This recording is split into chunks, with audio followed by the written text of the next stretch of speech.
इस लेक्चर में हम लोग क्वेश्चन नंबर 29 से सॉल्व करेंगे। M Karim electrostatics chapter number 8 question number 29। सवाल है कि the distance between plate of a parallel plate condenser, parallel plate condenser के प्लेटों के बीच का डिस्टेंस 0.5 सेंटीमीटर है और area 10 centimetre square. Calculate the force of attraction between the plate. Force of attraction between the plate का formula आपको पढ़ाया गया था, Q square by 2 epsilon not, Q square by 2 epsilon not, जबकि भी का मान दिया गया है 3000 वोल्ट। तो क्यू बराबर सी भी बाई 2 एप्सिलॉन नॉट, सी बराबर A epsilon naught by D, V square by 2 epsilon. A epsilon naught से एप्सिलॉन नॉट कैंसिल, बराबर A epsilon naught V square by 2 D square. A का मान ये आंसर दिया है न्यूटन में, तो ए का मान 10 सेंटीमीटर स्क्वायर, 8.8, 6 गुने 10 के पावर -12, 9 गुने 10 के power 6 by 2 D square, 0.25 centimetre square D square, -4 -4, 0.25 गुने 2, 0.5, 0.5 से 20 बार का, तो 9 दूनी 18 गुने 8.86 गुने -12 और 6 1 7 -5, तो 18 गुना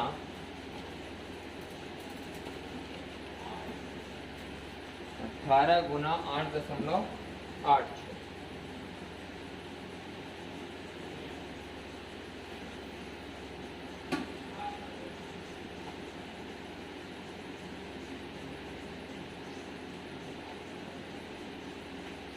बराबर 159.48 गुने 10 का पावर -5, 11 है 1.5 गुने 10 के पावर -3, 1.5 गुने 10 के पावर -29 का आंसर हुआ।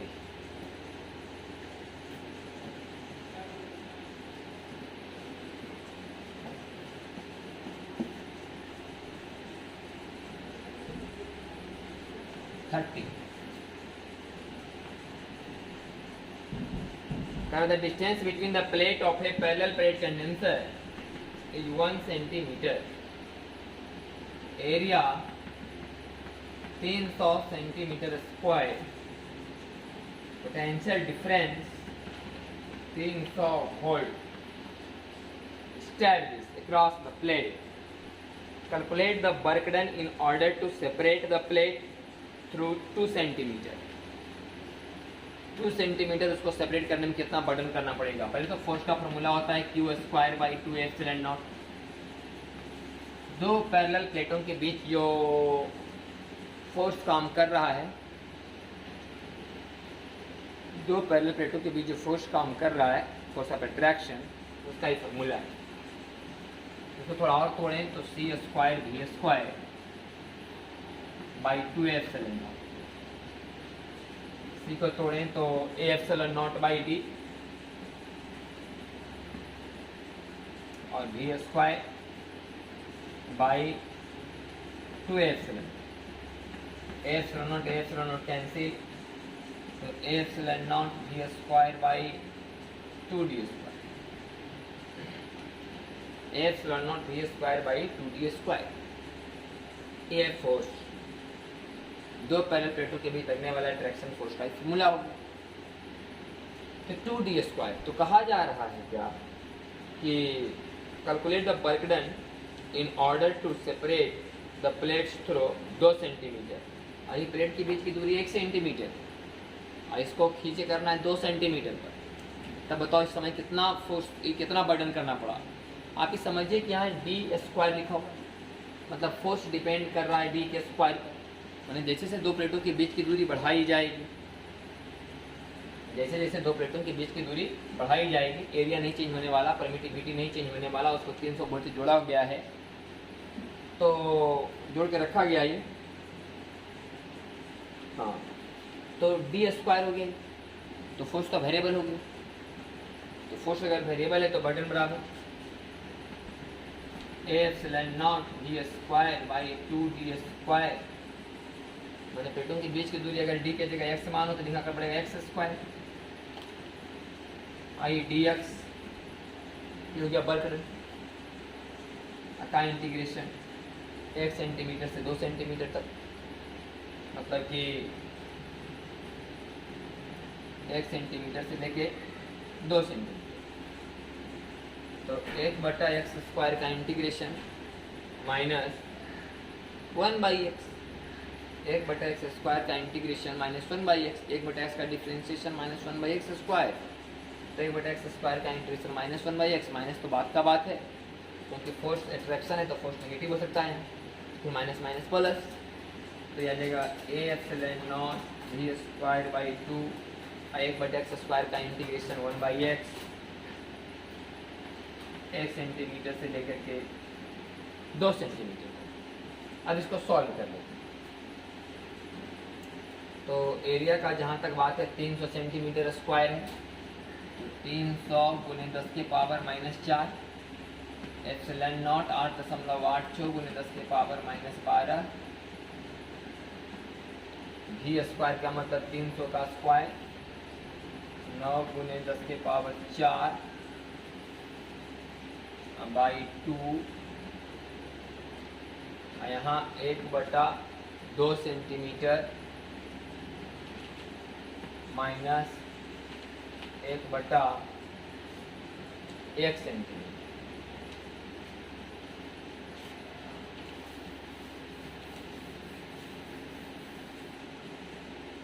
तो 4.43 गुने 27, 9 × 27, 4 और 4 ही कैंसिल, माइनस 12 और 2 माइनस 10, और बाकी यहाँ हो जाएगा 100 और बटा 2 50, यहाँ 100 और बटा 100। तो यहाँ पर माइनस में आ जाएगा, इसका मतलब 1/x स्क्वायर का इंटीग्रेशन हमें लेना चाहिए था माइनस 1/x, तो माइनस भी आता है, प्लस भी आता है, माइनस और ये प्लस, तो आएगा 50 बाहर, किया जाएगा 50 गुना 4.43 गुना 27 गुना 10 के पावर माइनस 10। तो इसको सॉल्व कर लो।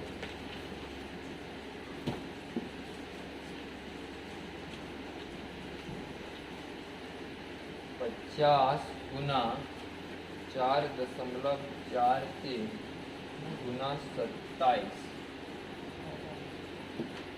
जा रहा है 5.98 into 10 to the power 3, 5.98 into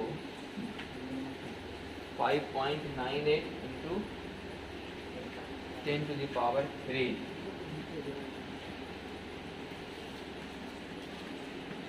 into 10 to the power minus 10 बराबर 5.98 into 10 to the power minus 7।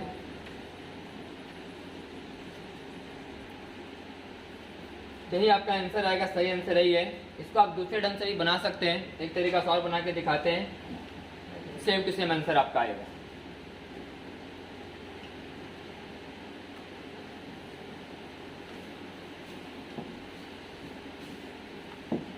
Question number 30 का जो सवाल है आप उसको दूसरे ढंग से भी बना सकते हैं, जिसे कि लिखा हुआ है कि एक कंडेंसर है जिसका प्लेट का एरिया कुछ दिया गया है अपना 300 सेंटीमीटर स्क्वायर दिया गया था, और इनके प्लेटों के बीच की दूरी दिया गया है अभी 1 सेंटीमीटर, मान लो कि डी बराबर 1 सेंटीमीटर। जुड़ा है बैटरी से, 300 वोल्ट का बैटरी से मान लेते हैं भी का मान दिया गया है 300 वोल्ट। तो इसका कुछ अपना कैपेसिटेंस होगा, C बराबर A एप्सिलॉन नॉट बटा D। A और D का मान पता है, तो ये चार्ज हुआ होगा CV और ये चार्ज हो गया CV। ये तो 1 सेंटीमीटर प्लेट के बीच का दूरी, किसी ने इस प्लेट को 2 सेंटीमीटर कर दिया खींच करके। अब जैसे ही प्लेट का बीच की दूरी आप 2 सेंटीमीटर कीजिएगा, मतलब 2D कर दिया आपने, 2D। अब D का मान तो बढ़ गया, अब D का मान बढ़ गया तो C का मान तो घट जाएगा। अब C तो हो जाएगा C/2, प्लेट का एरिया वही रहेगा। अब जब इसके बारे में देखा जाए कि V वोल्ट का बैटरी मतलब है V का मान 300 वोल्ट, तो अब तो इसके हिसाब से यहाँ पर चार्ज होना चाहिए प्लस C/2 CV/2, और यहाँ होना चाहिए चार्ज माइनस CV/2, क्योंकि C और यहाँ V तो Q बराबर CV। पहले चार्ज था यहाँ CV, अब है CV/2, इसका मतलब यहाँ से CV चार्ज निकला। यहाँ पर CV था, यहाँ CV/2, इसका मतलब यहाँ CV/2 चार्ज निकला। अभी CV/2 चार्ज यहाँ से निकला तो बैटरी का पोटेंशियल डिफरेंस यहाँ भी है, मतलब यहाँ 0 यहाँ भी। तो अगर CV/2 में V से गुना करो तो हाफ CV² और CV/2 में 0 से गुना करो तो यहाँ एनर्जी 0। इसका मतलब बैटरी ने एनर्जी लिया, बैटरी एनर्जी दिया नहीं, बैटरी ने एनर्जी लिया। देख लीजिए यहाँ पर चार्ज CV, यहाँ पर चार्ज CV/2 है। इसका मतलब कंडेंसर से बैटरी की तरफ और चार्ज आ रहा है, तो बैटरी ने हाफ CV² एनर्जी लिया। हाफ CV², इसके पास एनर्जी इस चार्ज के पास, इधर निकलने के बाद एनर्जी बचेगा 0। तो बैटरी ने एनर्जी लिया हाफ CV²। अब आप बात समझिए आप कि इसके पास पहले कितना एनर्जी था, इसके पास पहले एनर्जी था हाफ CV², इसके पास एनर्जी हाफ CV² है।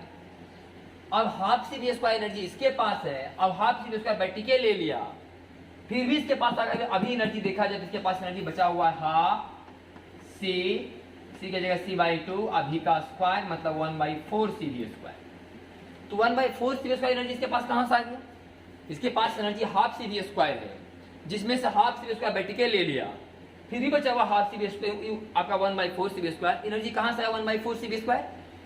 मतलब कि जिस आदमी ने इस दोनों प्लेटों को खींचा होगा उसके द्वारा बर्डन किया गया, और वही बर्डन इसमें एनर्जी के रूप में स्टोर हुआ होगा। जिसने भी इन दोनों प्लेटों को खींचा है 1 सेंटीमीटर से 2 सेंटीमीटर दूरी पर किसी ने लाया होगा, किसी एक्सटर्नल एजेंट ने, तो खींचने के दौरान वो काम किया होगा, वही काम इसमें एनर्जी के रूप में जमा हुआ होगा और उसका एनर्जी बढ़ गया होगा 1/4 CV²। इसका मतलब है कि जो आदमी इसको खींचा वो कितना काम किया, 1/4 CV²। तो इस तरह से आप बना सकते हैं, 1/4 CV² के आंसर आप निकाल लीजिए, तो आ जाएगा 1/4 C का मान A epsilon naught by D अभी स्क्वायर 1/4 CV²। 1/4 एरिया का मान 300 सेंटीमीटर स्क्वायर, एप्सिलॉन नॉट का मान 8.86 × 10 के पावर -12, V² का मान आपका 9 × 10 के पावर 4 अब बटा D का मान 1 सेंटीमीटर × 10 के पावर -2। तो -4 + 4, 2 और 2 4 0, 4 0 और यहाँ -12 मतलब 8 0। तो आपका बच गया 27 × 8.86 8.84 84 27 9 या 27 8.84 अब बटा 4 अब गुने 10 के पावर -8 जोड़, और इसको सॉल्व कर लेते हैं।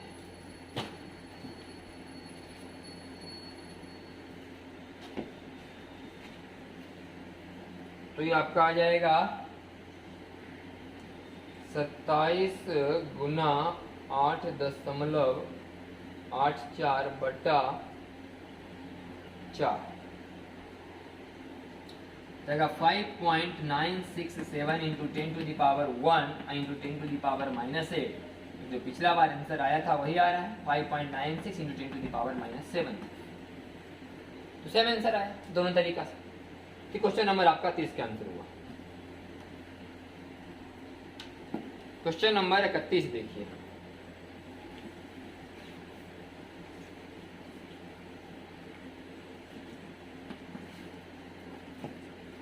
Calculate the capacity per centimeter of a cylindrical condenser which consists of two long coaxial cylinder of radius तो सिलिंड्रिकल प्लेट कैपेसिटर का कंडेंसर का जो फॉर्मूला होता है 2 pi epsilon not log base A. Cylindrical plate condenser का जो formula है capacitance का 2 पाई एप्सिलॉन नॉट एल बटा log base A R2 by R1। 2 pi epsilon naught L log base E R2 बटा R1। तो cylindrical plate condenser का जो capacitance का फॉर्मूला है लिखा हुआ कि पर सेंटीमीटर बताइए, पर सेंटीमीटर लंबाई लिखा गया है। तो 2 पाई एप्सिलॉन नॉट पर सेंटीमीटर का मतलब 1/100 लॉग बेस ई R2 का मान 5.2 R1 का मान 5 तो 5.2 बाई 5।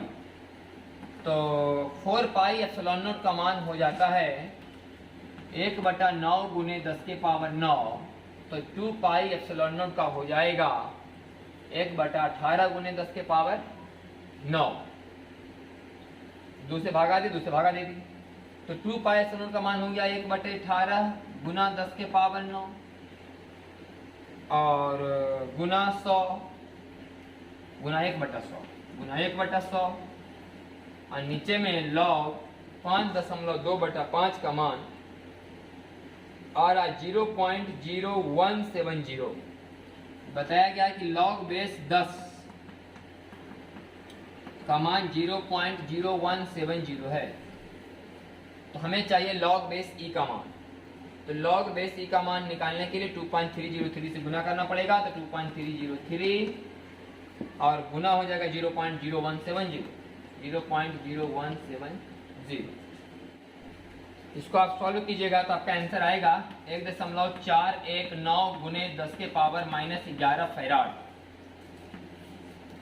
इसको सॉल्व करें तो आएगा 1.419 गुने 10 के पावर -11 फैराड। अगर इसका सीजीएस मात्रक में आप कन्वर्ट करना चाहते हैं तो 1.419 गुने 10 के पावर -11 तो हो गया फैराड में। 1 फैराड बराबर होता है 9 गुने 10 के पावर 11 स्टैट फैराड। 1 फैराड बराबर होगा 9 गुने 10 के पावर 11 स्टैट फैराड।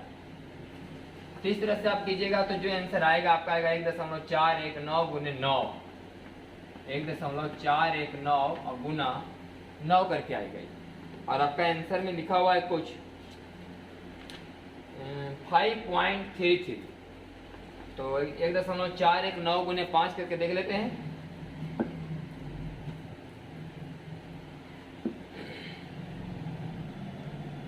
एक 1.419 गुने 5